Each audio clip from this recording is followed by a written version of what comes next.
Welcome back to the Chem OG. Today we're going to talk about titrations when it comes to acid-base chemistry. Titrations are a little bit of an advanced topic. There's some other stuff that you have to know in order to be able to get to know titrations. And we covered those in a previous lesson. And when it comes to titrations, titrations are not that easy to understand. There's a lot of moving parts. And so what we're going to do is we're going to go through a series in which we pick apart what those parts are and be able to figure out how each one works separately and then put them all together in the end. So titration in the English language means that you're measuring something against something else. Right. So, for example, if you're trying to figure out how good you are in a particular subject in school, you measure yourself up against, the person in class who knows that subject really well. And so, a titration involves measuring the solution that you have against some sort of standard. And so, a titration is a lab technique in which we can identify, or in other words, actually be able to figure out which compound we have, the solution that we're analyzing. And the solution that we're analyzing is known as an analyte. So you'll see that terminology come up as you read through the literature. An analyte is the solution that you're trying to analyze. And we're also going to be able to measure how concentrated it is. In other words, in a liter of solution, how many moles it's got. And the way we're going to do that is we're going to use a measuring stick known as the titrant. And that titrant is going to be a solution whose properties we know really well. And when we use a titrant, it's very important that we use a strong acid or a strong base as our titrant whenever it comes to acid-base titrations. Because if we're going to measure up whatever solution whose properties we don't necessarily know, it's best to measure it against something whose properties you do know and whose properties are very predictable. Strong acids and strong bases are very predictable. They're super reactive. And so why is it that we use an acid to titrate a base? And the opposite is also true. Like, why is it that we use a base to titrate an acid? It's not because an acid and a base are opposites of each other. Although, the way it works out in terms of what we learn in chemistry, a lot of times we consider an acid to be the opposite of a base. But that's not entirely true. There's a reason that we use an acid to titrate a base and a base to titrate an acid. And so let's quickly recap what the definition of an acid is and what the definition of a base is. What an acid is it produces protons. That's one of the definitions. Call that the Bronsted, or sometimes it's called the Bronsted-Lowry definition. And that proton that's produced quickly latches onto water. And so if we're looking at a water solution, we're going to make H3O plus or hydronium rather effectively if we have an acid. And what a base does is it takes away a proton from water. And so if you take away an H plus from water, the molecule with which you're left is a hydroxide. So an acid produces hydronium and a base produces hydroxide. And if you have both of them in solution at the same time, that hydronium and that hydroxide can react with each other to make two molecules of water. Now this reaction actually happens very, very readily. If we were to measure the equilibrium constant of this reaction, where hydronium and hydroxide hook up together to make two water molecules, we would find out that the equilibrium constant for this reaction is actually 1 over Kw. And that means that the value of this equilibrium constant is 10 to the 14th. 10 to the 14th is a huge number. It's 1 with 14 zeros behind it. And anytime you have a large equilibrium constant like we do here, that means that we're looking at a very, very favorable reaction. It's a reaction that happens quite readily. And as it so happens, this reaction also happens really, really quickly as well. So remember that just because a reaction has a high equilibrium constant doesn't mean it's fast. But this reaction is also fast because it has a plus charge hooking up with a minus charge. And they're both really, really tiny molecules. So there's not that much of an activation barrier at all. So that's the reason that we use acid to neutralize base and base to neutralize acid. It's because we know that this reaction happens in a 1-to-1 ratio between hydronium and hydroxide. It occurs really readily, and it's got a very, very, very good chance of happening.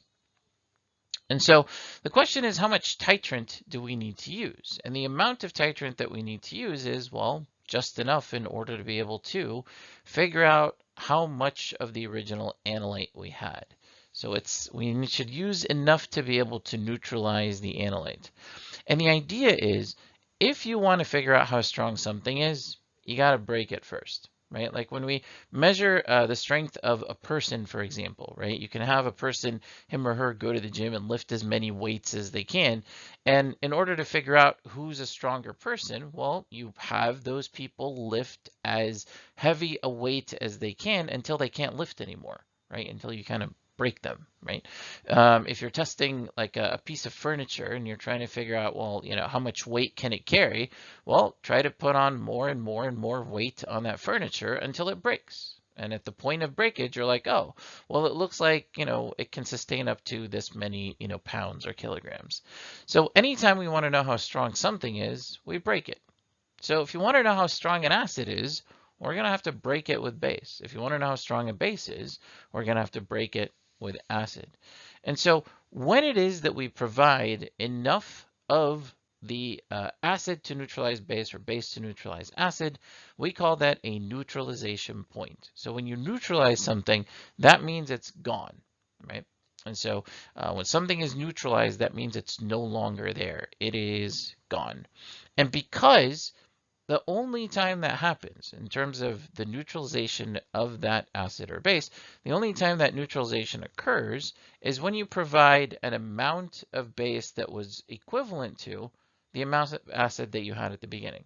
Or if we're titrating base, the only way to make all that base go away is to provide the same amount of acid in order to help neutralize it. So as we saw from the equation that we encountered a moment ago, however many hydronium you have to have just as much hydroxide in order to convert everything to water.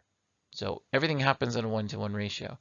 And so because those two amounts are equivalent, we call that the equivalence point. And that's going to be a key piece of terminology that we'll encounter over and over again.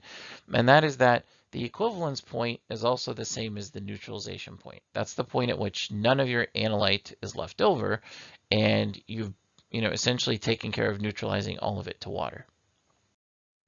And so at that equivalence point, there's a relationship that happens. And the moles of acid that you had originally are equal to the moles of base. Or if you were titrating a base, the moles of base you had originally are equal to the number of moles of acid that you've just added.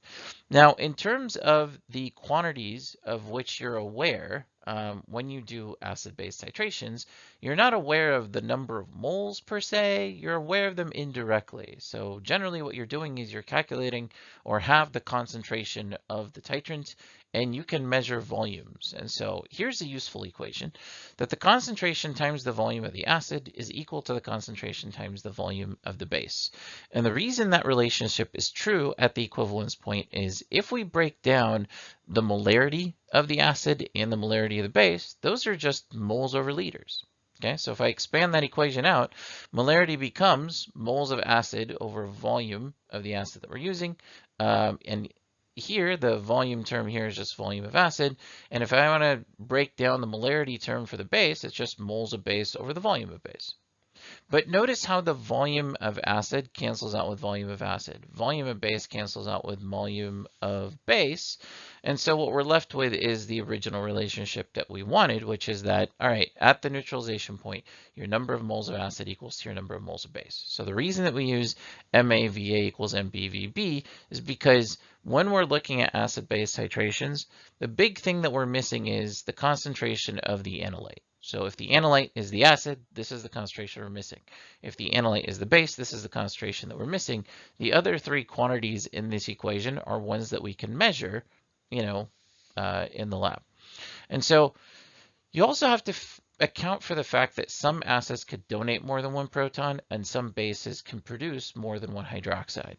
And so that means that it's not just enough to know the moles of acid that we have here in terms of the concentration. We also have to be able to account for acids that are polyprotic, and we have to account for bases that are polyhydroxyl. And the way we're going to do that is we're going to add this one teeny weeny additional term, and that is N on both the acid side and the base side. And so N is going to account for the number of protons that the acid can produce, and it's also going to account for the number of hydroxide that the base can produce. So an acid like H2SO4 would get a value of 2 here because it produces 2 protons. A base like barium hydroxide, because it has 2 hydroxides on it, would get a value of 2 on the base side. So we can take a look at calculations in a future module about how it is that we can balance things out on either side.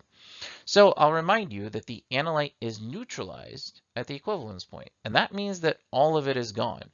Now, when we say all of it is gone, it doesn't really mean that the molecules disappeared. It just means that we transform those molecules into the conjugate, whether it's acid or base. And so at the equivalence point, here's what happens. The pH at the equivalence point is always going to be determined by the conjugate acid or base. And that's because, again, the original analyte is gone. So if the original analyte is gone, what you did was you took all the protons away from that acid. Well, what did that acid become? It became a conjugate base. You took all the hydroxides away from that base. Well, what did that base become? It became, a conjugate acid. And so one of the things that we mentioned previously was the fact that if you have a really, really strong acid, that means that its conjugate base is really, really weak and it's really, really stable. And so one of the things that we'll notice is when we have a strong acid and we add our titrant, which is going to be a strong base, we're going to convert all of that acid into a very stable conjugate molecule. And that conjugate molecule, because it's not going to change the pH of our solution, if we have a 25 degrees Celsius water solution, that pH is going to be 7. Okay, so that's what happens at the equivalence point. If I have a weak acid instead, well, that weak acid is going to get transformed into a conjugate base. And that conjugate base is reactive. And so we're going to produce a pH that's above 7. If I have a strong base, well, it's a very similar situation to the strong acid situation. I have a strong base, I add a strong acid titrant to it, and that produces a stable conjugate, and that stable conjugate doesn't really change the pH of the solution, and so my pH is going to remain at 7. And then finally, whenever I have a weak base, that weak base has a conjugate that is acidic, and so we will notice that the pH there is going to be below 7. So whenever you take a look at the pH at the equivalence point, it's always determined by the conjugate. If your original acid or base is weak, then your conjugate pair of that particular molecule has acidic or basic properties. If your original acid or base is a strong acid or base, then that conjugate is going to be stable and it's not going to change the pH of your solution all that much. Thank you so much for watching today's channel. Please be sure to support this channel by subscribing and by hitting the like button. See you at the next lesson.